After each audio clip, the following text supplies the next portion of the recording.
Melanjuti pembahasan episode lalu, pada episode 30B ini, kami sampaikan ulasan tentang solusi utang dari Menteri Sri Mulyani, serta investigasi jurnalistik tentang GDP yang selama ini jadi alasan pembenaran untuk terus tambah utang.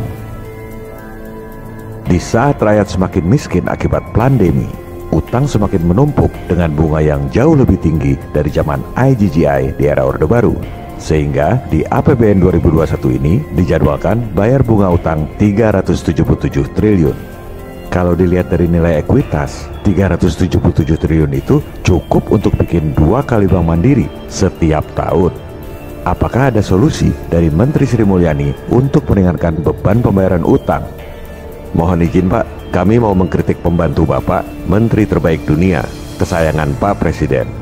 Mbak Ani ini lulusan UI, alma mater saya juga, tapi beda angkatan jauh, jadi nggak pernah ketemu. Nggak ada motif menyerang secara personal.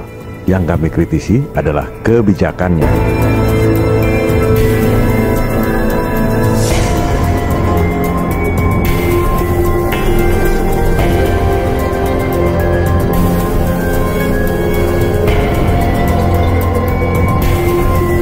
Mbak Ani ini dulu aktivis, kita semua bangga.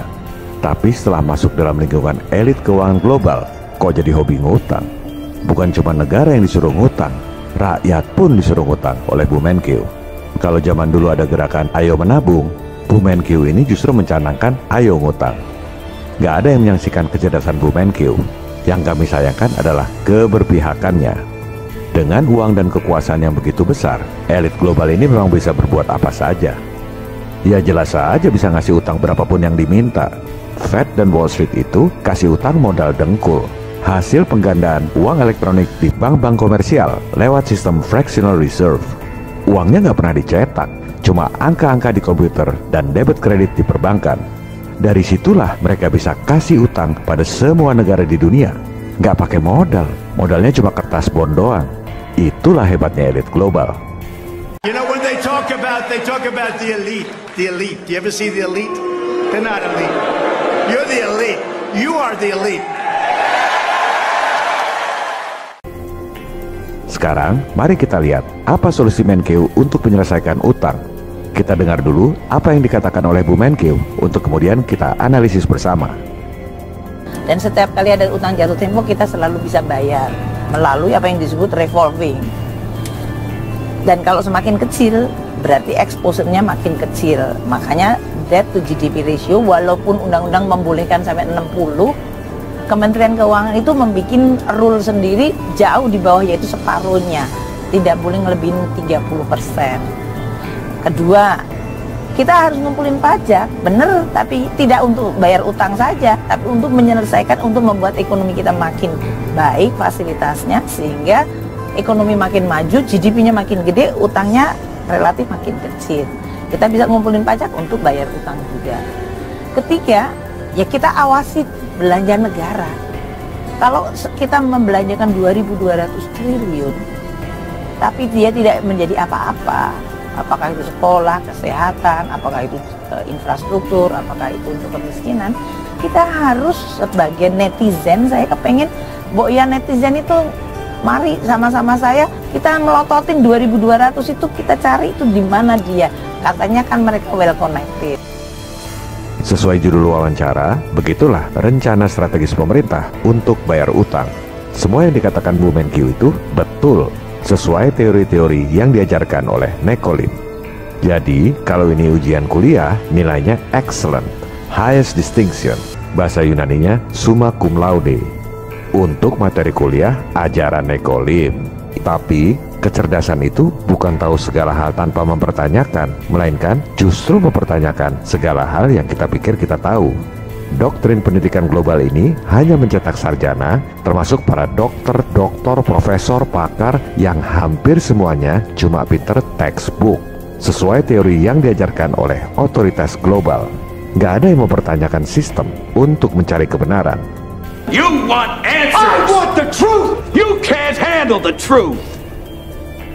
Sekarang kita gali kebenaran atau ketidakbenaran solusi pembayaran utang yang disampaikan oleh Bu Menkeu tadi. Pertama, bahwa utang kita itu masih aman. Ini aman buat siapa? Aman buat rakyat atau aman buat para elit asing, si pemberi utang? Soalnya tadi disebut aman karena selalu bisa bayar utang saat jatuh tempo. Itu adalah idaman elit global. Bagi mereka, paling ideal kalau ada pejabat di pemerintahan yang bisa memastikan bayar utang tepat waktu. Kemudian disebut soal revolving. Ada banyak model revolving credit facility. Yang paling sederhana, model kartu kredit. Dikasih plafon utang, bisa ditarik atau digunakan kapan aja, selama nggak mentok plafon. Yang penting bayar bulanan. Nah, kalau fasilitas seperti ini digunakan buat bayar utang, namanya gali lubang tutup lubang. Atau model lain lagi, dari revolving credit. Misalnya, rakyat dikasih kredit 100 juta rupiah. Tiap bulan cuma bayar bunganya doang, katakan sejuta. Setelah 12 bulan, dilunasi yang 100 juta, langsung diperpanjang, kasih kredit lagi 100 juta. Jadi cuma plus-plus doang. Itu adalah idaman para pengusaha kurang modal. Utang terus-terusan. Pengusaha yang punya modal pasti nggak mau. Sama juga kerja buat bank. Bayar bunga, taruhlah 12%. Emang laba bersihnya berapa? Udah kegerus buat bank. Apalagi revolving, perpanjang utang terus. Cuma kerja buat para bankir.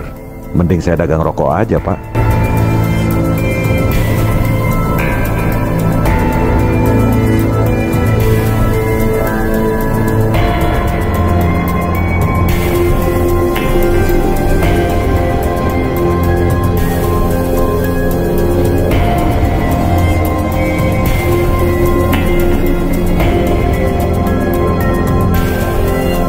Kenapa elit global kasih fasilitas revolving? Karena mereka memang nggak ngincar pengembalian utang pokoknya. Orang itu hasil penggandaan uang elektronik di perbankan, duit siluman. Yang mereka incar adalah pembayaran bunganya. Itu yang masuk kantong mereka, 373 triliun per tahun.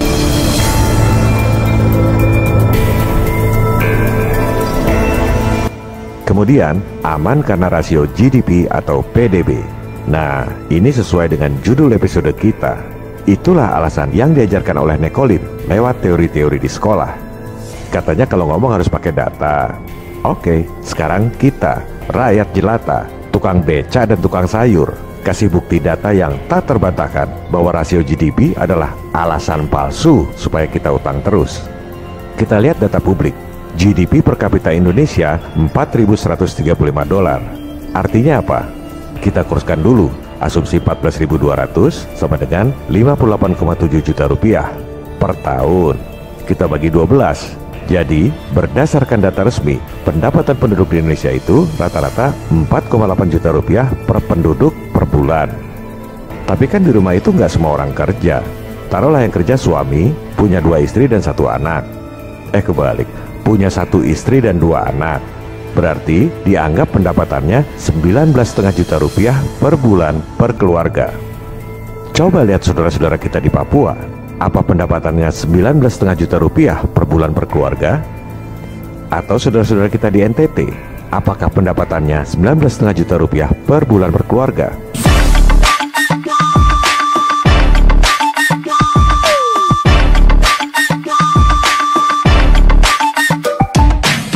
Karena dalam GDP itu, pendapatan perusahaan-perusahaan asing dianggap sebagai pendapatan domestik. Jadi kelihatannya bagus, padahal yang nikmati bukan orang Indonesia. Inilah akal-akalan Nekolin. Contohnya ya perusahaan-perusahaan asing seperti Freeport itu. Tahun 1967, alasannya untuk meningkatkan GDP. Memang benar GDP naik, tapi itu indikator palsu, karena yang nikmati ya dia-dia lagi. GDP seolah-olah tinggi, padahal rakyatnya tetap miskin. Apakah bangsa kita bodoh? Apakah kita tidak mempunyai elit yang bisa berpikir? Ataukah bagaimana sebetulnya? Bahwa Indonesia itu memang direkayasa, memang diengineer oleh kekuatan asing untuk menjadi terpuruk, untuk menjadi bangkrut. Sejak tahun 1967, bulan November 1967 diadakan konferensi di Jenewa, diprakarsai dan dibiayai oleh Time Life Corporation. Di sana delegasi Indonesia dipimpin oleh Pak Sultan Hamengkubuwono ke-9 dan Pak Adam Malik. Mereka adalah pimpinan yang tertinggi untuk kalau tidak mereka tidak mau bicara. Tetapi di bawahnya itu kan tim ekonomi, karena yang dibicarakan ekonomi itu lengkap sekali. Wijoyo, Didi Sastro, Muhammad Sabtli, Subroto, Emisal, semuanya lengkap dan sudah menteri semua. Tetapi counterpartnya tidak ada menterinya. Counterpartnya itu Bank Dunia, IMF, Bank Pembangunan Asia, dan pengusaha-pengusaha besar raksasa di bawah pimpinan David Rockefeller.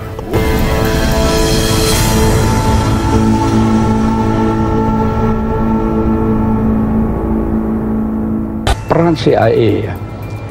CIA mempunyai salah satu pemimpin wanita yang namanya, atau eksekutif wanita yang namanya Claudia Martin.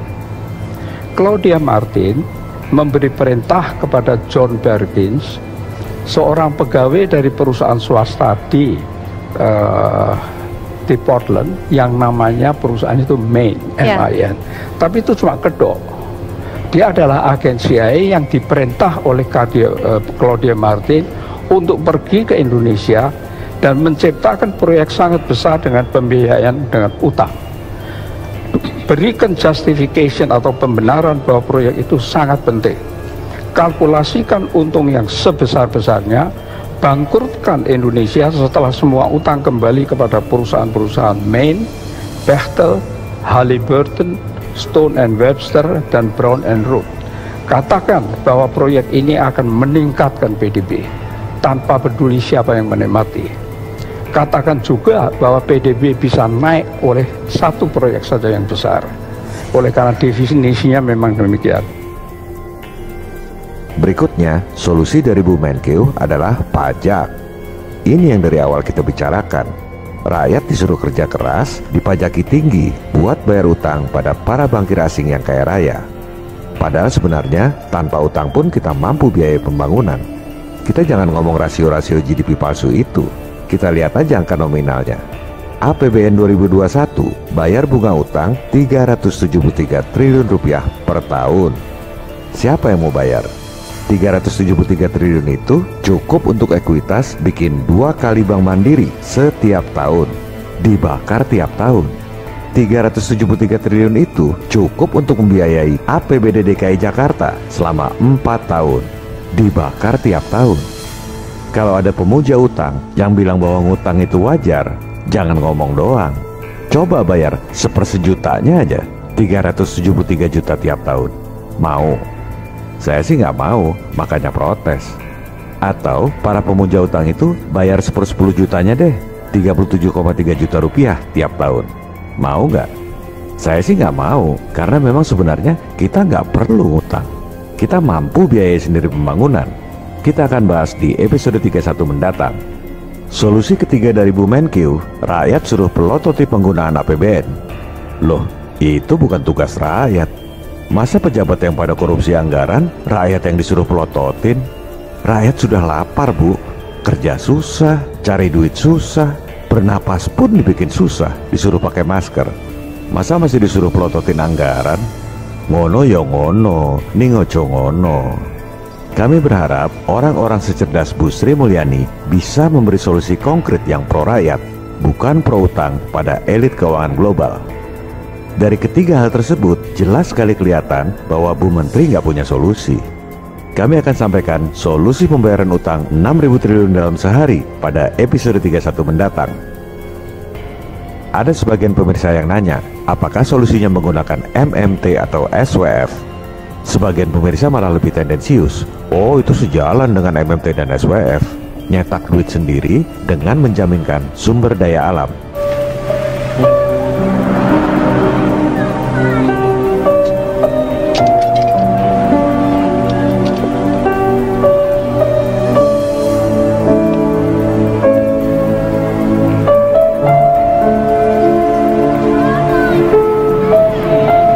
Saya sebenarnya nggak suka menanggapi komentar, tapi karena dikira sama, padahal secara prinsip sangat berbeda, saya merasa perlu untuk meluruskannya. Pertama, menerbitkan uang sendiri itu bukan berarti MMT. Presiden Soekarno sudah terbitkan uang sendiri di tahun 1945. Coba lihat siapa yang tanda tangan? Menteri Keuangan, bukan Bank Sentral. Nyetak duit sendiri itu nggak ada hubungannya dengan MMT. Presiden Kennedy terbitkan uang sendiri tahun 1963 melalui Executive Order. Mungkin kalau di sini Perpres atau Perpu. Nggak ada hubungannya dengan MMT. Nggak perlu gembar-gembor teori baru. Praktek itu justru diam-diam. Uang dolar yang diterbitkan oleh bank sentral swasta Fed, capnya warna hijau. Tulisannya Federal Reserve Note. Uang dolar yang diterbitkan oleh Kennedy tahun 1963 itu capnya warna merah. Tulisannya United States Note. Nanti dibilang Bung Karno dan JFK ikut-ikut MMT. Maaf ya, itu komentar yang kurang cerdas karena kurang wawasan. Kedua, SWF itu sudah dijalankan oleh Presiden Jokowi. Malah sudah ditunjuk CEO-nya, Dirut Bank Permata. SWF atau Sovereign Wealth Funds adalah investasi milik pemerintah pada produk-produk keuangan yang dibuat oleh elit global. Itu definisi yang benar. SWF nggak ada hubungannya dengan menjaminkan sumber daya alam. Coba pemirsa nanya ke Pak Wirakusuma, CEO SWF Indonesia. Pak, SWF itu menjaminkan sumber daya alam buat nyetak duit ya? Pasti Anda diketawain. Sekolah di mana, Dek? Pasti bukan pemain di dunia perbankan dan keuangan. Saya nggak menentang kalau ada yang mau bikin teori baru. Silakan aja. Tapi kalau bikin teori sendiri, jangan gunakan definisi baku yang artinya sama sekali beda. Kasihan nanti rakyat jadi bingung. Populer di kalangan awam yang nggak ngerti moneter, tapi begitu diskusi dengan para pemain di dunia perbankan dan keuangan, jadi bahan tertawaan karena definisinya beda sama sekali. Ketiga, Wall Street kasih utang pada Indonesia itu modal dengkul, duit siluman. Masa dibayar dengan menjaminkan harta warisan anak cucu? Itu karena nggak ngerti bahwa Wall Street bisa kasih utang 6.000 triliun tanpa jaminan apa-apa. Karena nggak ngerti, lantas kasih usulan jaminkan sumber daya alam buat bayar utang siluman. Menurut saya sih nggak masuk akal, tapi terserah. Jika menurut Anda masuk akal ya silakan aja. Kalau gitu, episode mendatang kita pecah saja. Episode 31 tentang utang siluman Wall Street. Supaya pemirsa, para wakil rakyat yang duduk di DPR dan DPRD paham betul permainan yang sesungguhnya. Kalau sudah paham permainan yang sebenarnya, baru kita bicara solusi yang efektif. Pada episode 31 nanti, kita akan sama-sama melihat perlu MMT atau tidak, perlu SWF atau tidak, perlu jaminkan sumber daya alam apa tidak. Baru kemudian di episode 32, kita membahas tentang solusi bayar utang 6.000 triliun dalam sehari. Bukan dengan teori-teori akademis seperti MMT dan lain-lain, melainkan lewat praktek yang hanya diketahui oleh para pemain di lapangan. Viva Republik Indonesia, salam people power.